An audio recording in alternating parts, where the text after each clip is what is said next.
इस मुद्दे पे उनको रिजाइन कर देना चाहिए, क्योंकि लक्ष्मी और गणेश की फोटो पे केजरीवाल ने लगाने के लिए कहा तो बाबा तो पहली मांग होनी चाहिए थी। जिस दिन मैं केजरीवाल को अम्बेडकरवादी मान लूंगा, जिस दिन वो बाबा साहब की पहली प्रतिज्ञा वो पब्लिकली कहेंगे कि मैं ब्रह्मा विष्णु महेश को ईश्वर नहीं मानता। ये जातियां नहीं हैं, ये जातियों की जेलें हैं। से जाति खत्म हो जाए तो ब्राह्मणवाद खत्म हो जाएगा, तो फिर जब ब्राह्मणवाद खत्म हो जाएगा तो आरएसएस खत्म हो जाएगा। जय भीम का कार्यक्रम वो है जिसमें बाबा साहब की 22 प्रतिज्ञाओं से शुरुआत नहीं होती।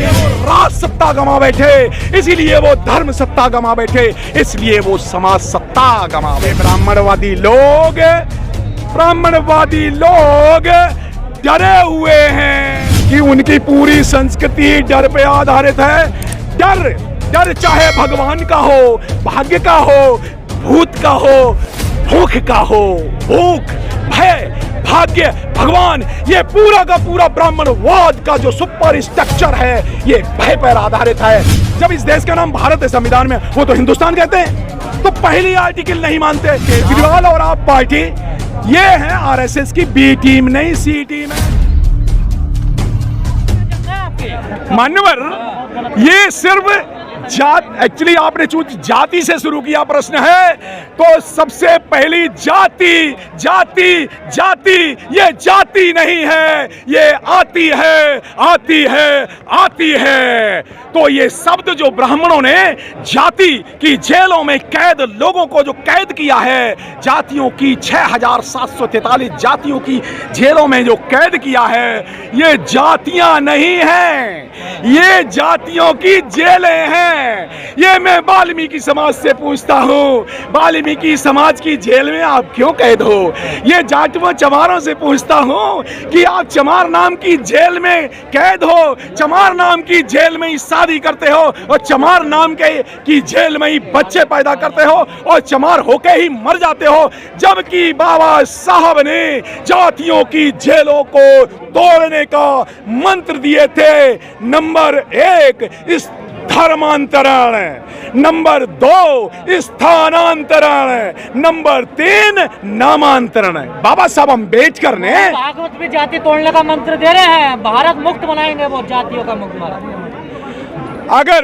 अगर इस देश में से जाति खत्म हो जाए तो ब्राह्मणवाद खत्म हो जाएगा, तो फिर जब ब्राह्मणवाद खत्म हो जाएगा तो आरएसएस खत्म हो जाएगा। ऐसा कभी कोई भी ब्राह्मणवादी संगठन ऐसा कभी नहीं करेगा। वो एक काम कर लें, अगर जो लोग ऐसा काफी ब्राह्मणवादी संगठन भी बाबा साहब को मानते हैं, तो उनसे मेरा एक ही कहना है कि एक प्रतिज्ञा बाबा साहब की पहली प्रतिज्ञा मान लें, हम उनको अम्बेडकरवादी मान लेंगे। लेकिन बहुत सारे गड़बड़ है सर, मान्यवर पहले में गड़बड़ है। देखिए, आपकी बात से मैं पूरी तरह से सहमत हूँ, गड़बड़ नहीं है, वही सही दिशा, सही नीति और सही नियत का खेल जो बाबा साहब ने तय कर दिया है।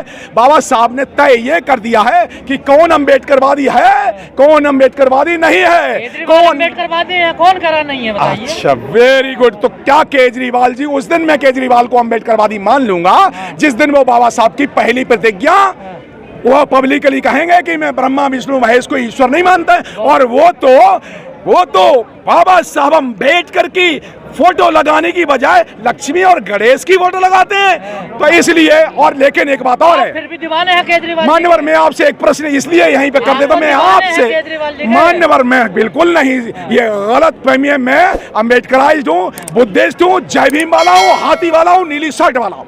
तो पहली बात, अगर राजेंद्र पाल गौतम जी जो नेता है और सामाजिक कार्यकर्ता हैं, लेकिन अगर वो इस मुद्दे पे उनको रिजाइन कर देना चाहिए, क्योंकि लक्ष्मी और गणेश की फोटो पे केजरीवाल ने लगाने के लिए कहा तो बाबा तो पहली मांग होनी चाहिए थी। मेरा नेता है नहीं, गलत बात है। मैं बहुत सारे संगठनों को आप गौतम जी के साथ और गौतम जी केजरीवाल जी के सर जी नहीं, ऐसे बहुत सारे संगठन, एक मिनट, बहुत सारे धार्मिक संगठन, बहुत सारे राजनीतिक संगठन, बहुत सारे सामाजिक संगठन, बहुत सारे सामाजिक कार्यकर्ता, वो लोग कहते हैं हम जय भीम वाले हैं। तो मेरा एक संदेश है पूरे भारत के जय भीम के कार्यकर्ताओं को, जय भीम के सामाजिक कार्यकर्ताओं से को मेरा यह संदेश है कि हर मीटिंग में सबसे पहले वो बाबा साहब की 22 प्रतिज्ञाओं से शुरुआत करेंगे क्या? ऐसे क्या सामाजिक संगठन आज से जो 22 प्रतिज्ञाएं, 22 प्रतिज्ञाओं पे ही तो सब कुछ हुआ। तो जितने भी जय भीम के कार्यक्रम हो, समझ लेना नकली जय भीम का कार्यक्रम वो है जिसमें बाबा साहब की 22 प्रतिज्ञाओं से शुरुआत नहीं होती, और असली कार्यक्रम वो है 5 हटा दो फिर हम सारी बोल लेंगे। असली कार्यक्रम वो है जिसमें जय बाबा साहब की 22 प्रतिज्ञाएं पढ़ी आती है। हाँ, आप बताइए। स्टार्टिंग की 5 हटा दो 22 में से, वो तो फिर हम सारी मान लेंगे। यार आप बड़ा अच्छा प्रश्न किया है। ये बताइए, गिलास में गंदा पानी भरा है, उसमें 1000 गिलास पानी डाल दिया, गंदा तो गंदा रहेगा, पीने लायक नहीं रहेगा ना। तो सबसे पहले गिलास को साफ करने का मामला है। वही तो ब्राह्मणवाद को खत्म करने का प्रोग्राम है, वही अपनी संस्कृति को पहचानने का सबसे बड़ा माध्यम है। ये बताइए, मैं यहाँ का एग्जाम्पल बाबा साहब का छोड़ भी देता हूँ। ऐसा ही 10 कमांडमेंट दिए थे। 10 कमांडमेंट जो दिए थे, तो वो दूसरे कंट्री की बात कर रहा हूं। विदेश में 10 कमांडमेंट, पता है किनके 10 कमांडमेंट? किनके? 10 कमांडमेंट ऑफ मोसेस। मैं मोसेस की बात करता हूं। मोसेस के द्वारा दिए हुए 10 कमांडमेंट नहीं माने, इसलिए वो खत्म हो गए। इसी तरह से भारत में अंबेडकरवादियों ने बाबा साहब की 22 प्रतिज्ञाएं नहीं मानी, इसलिए वो राज सत्ता गंवा बैठे, इसलिए वो धर्म सत्ता गंवा बैठे, इसलिए वो समाज सत्ता गंवा बैठे। अगर हनुमान चालीसा पढ़ रहे हैं दलित नेता आजकल। No comment. मैं सिर्फ बाबा साहब की बात करूंगा, मैं उनका मनवादियों को बिल्कुल प्रचार नहीं करना चाहूंगा। हाँ, हम अपनी चलिए, मैं बाबा साहब के, मैं तो काशीराम साहब की 5 प्रतिज्ञाएं मान लें। चलो भाई, बाबा साहब की 22 प्रतिज्ञाओं से हो सकता काफी परेशानी हो सामाजिक कार्यकर्ताओं को, नकली जय भीम और नकली अंबेडकरवादियों को। तो मान्यवर काशीराम साहब की जो सामाजिक काम करते हैं, धमकी मिल रही है आप जैसे लोगों को, अब 50 लाख प्लस इनाम भी है। बड़ी अच्छी बात है। ऐसा है, धमकी नहीं है। दरअसल बात ये है, ये ब्राह्मणवादी लोग डरे हुए हैं और ये कह रहे हैं, क्या कह रहे हैं पता है? वो ये कह रहे हैं कि उनकी पूरी संस्कृति डर पे आधारित है। डर चाहे भगवान का हो, भाग्य का हो, भूत का हो, भूख का हो, भूख, भय, भाग्य, भगवान, ये पूरा का पूरा ब्राह्मणवाद का जो सुपर स्ट्रक्चर है, ये भय पर आधारित है। अगर भय खत्म कर दिया, भावनाओं को भड़का रहे हैं सर, देखिए आप। नहीं, हम तो सच कह रहे हैं। हम तो संवैधानिक बात कर रहे हैं। अनिल जी, हम पहले भी भावनाओं से खेलते रहे हैं लोगों की। दोस्तों, शब्दों के अर्थ होते हैं। जब कोई व्यक्ति शब्द कहता है और सुनने वाले व्यक्ति शब्द सुनते हैं, तो सुनने वाले व्यक्तियों के मन में कुछ भाव पैदा होते हैं। भाव से भावनाएं पैदा होती हैं।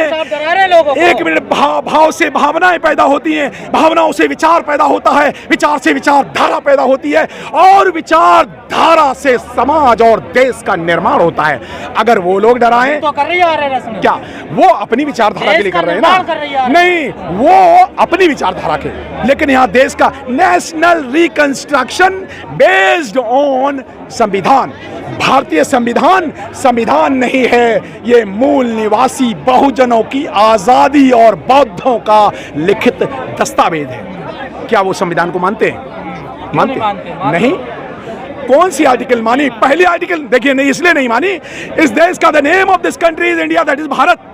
जब इस देश का नाम भारत है संविधान में, वो तो हिंदुस्तान कहते हैं। तो पहली आर्टिकल नहीं मानते, चलिए दूसरी आर्टिकल सीए एनआरसी, दूसरी आर्टिकल को ना मानने के लिए करें। वो fundamental rights, article right to life, देखिए राइट टू लाइफ तो सबको दिया ना आर्टिकल 21 में। तो वो तो धमकी देते हैं कि ये नहीं साहब, आप अगर अपनी संस्कृति मानोगे तो हम जिंदगी ले लेंगे। तो संविधान का खुलेआम वो उल्लंघन कर रहे हैं। ये मामला है आर्टिकल 21 राइट टू लाइफ पे अटैक है। तो ना वो संविधान को मानते हैं। आप लोगों ने केजरीवाल को फंसा दिया, या तो बाबा साहब को मानो या बाईस प्रतिज्ञा मानो। दरअसल केजरीवाल और आप पार्टी ये है आरएसएस की बी टीम नहीं सी टीम है। कांग्रेस जो थी, कांग्रेस पहले खुले छुप करके आरएसएस के लिए काम करती थी, बीजेपी खुल के काम करती है, और जो तीसरी टीम जो है ये आप पार्टी है, ये कांग्रेस की सी टीम है। ये बहुत अच्छी तरह से हमें समझ लेना चाहिए, भारत के बहुजनों को समझ लेना चाहिए कि आप पार्टी है आरएसएस की सी टीम है। चलिए, थैंक यू वेरी मच।